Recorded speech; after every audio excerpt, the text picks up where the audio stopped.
this past week, but I was in charge of decorating for the junior prom. It was under the sea, and Brooke tells me this is a big thing. People look back on that, you know, the crepe paper coming down, and we prepared all of this under the sea theme in my basement in my house on Leonard Street. We made gigantic paper mache fish, and I have photographs of this.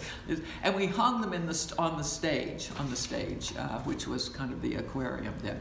And my mother, we had a chest, a treasure chest. I don't know where we got it. We put red velvet inside. One of my mother's big red jewels we plopped in the middle of that, and we had jewels or something oozing out of this thing. I want to say something then about my grandma.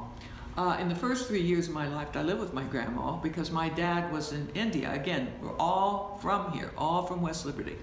But at the end of Columbus Street, down over the road, down over the bridge, which is now kind of defunct, nobody can walk on it, that's where I was because my mother was working. My father was in India, so we lived with my grandma. And I want to just say thing about my grandma and some history of her, and she would tell me this, and I'd say, I want to know more, I want to know more.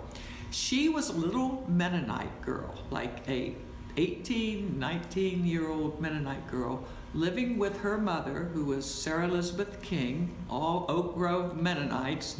In fact, I think Butch Lowe lives in the house that was originally, I think my great-grandparents built that. But anyway, my grandfather, who was not yet my grandfather, in about 1915 came into town.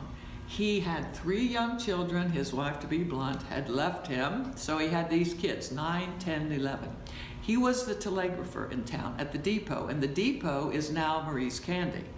But in that building, which was out by the railroad track, that's where my grandpa worked. So here he is with these little kids. My grandma now, this Mennonite girl, probably coming in, I'm sure, in a carriage, and I don't know, selling cream and strawberries, came by the depot, and she doesn't give me the details. She didn't give me the details. She wouldn't. But they met, they loved each other, and they married. But they did not tell my grandma's mother. And by the way, my grandma's name was Celesta Bell King. So she did not tell her mother. Here she was, Mennonite, marrying this guy with 3 kids. So Grandma would always tell me they went down on what was called the Inner Urban Line or something. There was a railroad or something that ran between West Liberty on the right-hand side down to Urbana, on down to Cincinnati, and that's where they went. And they got married, came back, and did not tell my great-grandmother, her name was Sarah Elizabeth King, for 6 weeks, and I'm sure that was some kind of upheaval.